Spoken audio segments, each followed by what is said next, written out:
ओम नमः शिवाय। हर हर महादेव। गणपति बप्पा मोरया। दोस्तों, आप सभी लोगों का स्वागत है एक बार फिर से आपके ही चैनल 20 गुरुजी में। दोस्तों, 19 सितंबर 2023 को गणेश चतुर्थी के पावन पर्व पर करें मात्र यह एक छोटा सा उपाय और आप देखेंगे अपनी किस्मत को बदलते हुए और अपने रुके हुए व्यापार को चलते हुए या आपकी बंद किस्मत में ताले लगे हुए द्वार भी खुल जाएंगे और आपकी कितनी से बड़ी मनोकामना पूरी हो जाएगी मात्र एक इस उपाय को करने से। और आपके परिवार में धन आने का स्रोत खुल जाएगा और आपका परिवार भी धन दान से बढ़ जाएगा और गणेश जी महाराज की ऐसी कृपा होगी, आपका कितना भी बड़ा से बड़ा काम, कोई भी रुका हुआ व्यापार या बंद पड़ी दुकान या कुछ भी, आपका कोई भी बड़ी से बड़ी मनोकामना, तो वह मात्र से एक छोटे से उपाय को करने से आपकी पूरी हो जाएगी और आपका व्यापार भी चलने लग जाएगा। तो आइए दोस्तों जानते हैं, लेकिन दोस्तों उससे पहले अगर अभी तक आपने हमारे इस चैनल को सब्सक्राइब नहीं किया तो सब्सक्राइब जरूर कर लें। और दोस्तों, आप भी अपने जीवन में महादेव की कृपा पाना चाहते हैं तो वीडियो को लाइक जरूर करें और कॉमेंट में हर हर महादेव लिखना ना भूलें। तो आइए दोस्तों शुरू करते हैं। तो दोस्तों, 19 सितंबर 2023 के दिन गणेश चतुर्थी के पावन पर्व पर मात्र एक चीज छोटे से उपाय से हमारी बड़े से बड़ी मनोकामना तुरंत की तुरंत पूरी हो जाएगी। तो आइए दोस्तों जानते हैं कैसे ये हमें उपाय करना है। तो दोस्तों, सबसे पहले अपने को स्नान आदि कर लेना है। स्नान आदि करने के बाद स्वस्थ वस्त्र धारण करने हैं।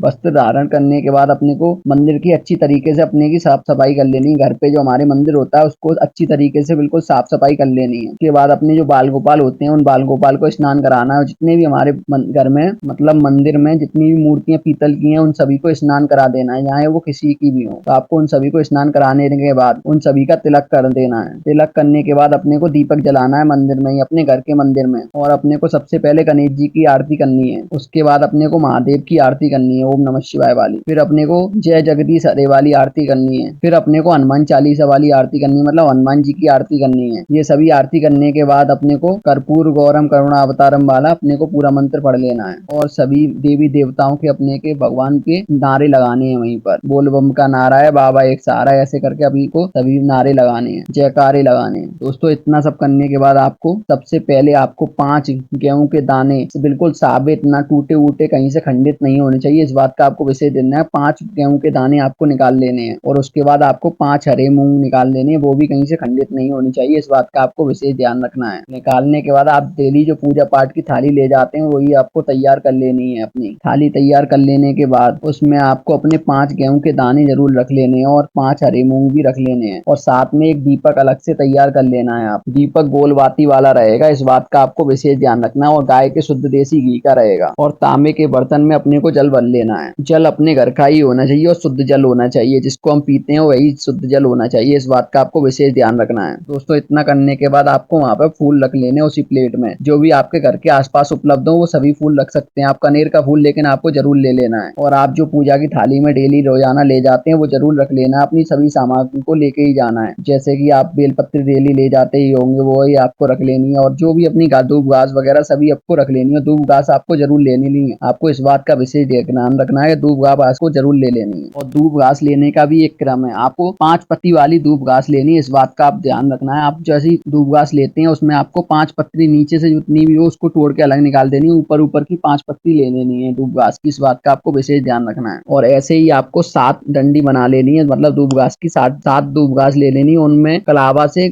मतलब उनके ऊपर घुमा देना है, लेकिन गांठ नहीं मारनी है, इस बात का आपको विशेष ध्यान रखना है। ऐसे ही आपको 4 क्रम में बना लेनी है, ऐसे ही आपको 7-7 की 4 क्रम बना लेनी है, 3 गणेश जी के लिए, 1 भोले बाबा के लिए। और आपको ये सभी लेकर के आपको पहुंच जाना है भोले बाबा के मंदिर में, मतलब शिवालय में। वहीं पर आपको गणेश जी और माता पार्वती जी, कार्तिक भगवान, नंदी बाबा सभी वहीं पर मिल जाएंगे आपको शिवालय के अंदर ही। और मंदिर में पहुंचने के बाद पहले आपको भोले बाबा को प्रणाम करना है, सब भगवान को प्रणाम करना है और वहां पर पहुंचते ही आपको घंटा बजा देना है 4-5 बार। घंटा बजा देने के बाद आपको वहीं पर बैठ जाना है। बैठकर आपको पीछे की साइड बैठना है, आपको विशेष ध्यान रखना है जलाधारी जो होती है उसके बिल्कुल जस्ट पीछे बैठना है भोले बाबा के, मतलब बिल्कुल जस्ट पीछे बैठकर अगर हम पूजा करते हैं तो हमें पुण्य डबल प्राप्त होता है। इस वजह से हमें सबसे पीछे बैठकर ही पूजा करनी चाहिए डेली, ये तो हमें डेली ही पूजा करनी चाहिए पीछे बैठकर। तो दोस्तों, सबसे पहले अपने को क्या करना है, तो दोस्तों हम जो डेली पूजा पाठ करते हैं वो हमको डेली अपनी पूजा पाठ कर लेनी है पहले, लेकिन उससे पहले जो हम जल लाए थे वो अपने को जल अर्पित कर देना है भोले बाबा पर। जल अर्पित करने का भी अपना एक तरीका है, पहले अपने को गणेश जी को अर्पित करना है, फिर कार्तिक भगवान जी को करना है, फिर माता अशोक सुंदरी को करना है, फिर अष्टकमल मैया रानी मतलब पार्वती मैया जी को करना है। उसके बाद अपने को भोले बाबा पर बचा हुआ जल अर्पित कर देना है और थोड़ा सा उसमें बचाकर नंदी बाबा के पैर में समर्पित कर देना है। और उसके बाद जितना वो जलाधारी से बहता हुआ आए वही आपको अपने उस बर्तन में ले लेना है जो आप साथ में ले गए थे। लेकिन दोस्तों, जो जलाधारी से जल बहता हुआ आ रहा है उसको आपको जरूर ले लेना है, इस बात का आपको विशेष ध्यान रखना है। जल ले लेने लेने के बाद आप जो डेली पूजा पाठ करते हैं वो अपनी सभी पूजा पाठ कर लेनी है। पूजा पाठ कर लेने के बाद आपको सबसे पहले आपको भोले बाबा को 5 गेहूं के दाने समर्पित कर देने हैं। गेहूं के दाने समर्पित कर देने के बाद आपको 5 हरे मूंग समर्पित कर देने हैं भोले बाबा को, मतलब शिवलिंग पर 5 गेहूं के और 5 हरे मूंग के दाने समर्पित कर देने हैं। ऐसा करने के बाद आप जो दूब घास ले गए थे वो भोले बाबा पर एक दूब घास समर्पित कर देनी है। अपनी तरफ उसका मुंह होना चाहिए और जो पीछे की जो आप तोड़ के डंडी लाए थे वो पीछे की साइड होनी चाहिए भोले बाबा की तरफ, अपनी तरफ वो होनी चाहिए इसका मुंह। इस बात का आपको विशेष ध्यान रखना है। और इतना करने के बाद आपको भोले बाबा के पास में बैठकर ही श्री शिवाय नमस्तोभ्यम का 5 बार जाप करना है और अपनी जो भी मनोकामना है भोले बाबा से बोल देनी है और आप देखेंगे आपकी हर मनोकामना भोले बाबा पूरी कर देंगे। और इसके बाद में आपको गणेश जी महाराज की तरफ आ जाना है, जो आपको बिल्कुल ही जस्ट पीछे की साइड में जहाँ पे आप बैठे उन्हीं के आपके लेफ्ट हैंड की साइड में आपको विराजमान दिखाई देंगे शिवालय के अंदर। तो अब आपको खड़े होकर गणेश जी महाराज जी की पूजा करनी है। खड़े होकर आप गणेश जी महाराज को पहले तिलक कीजिए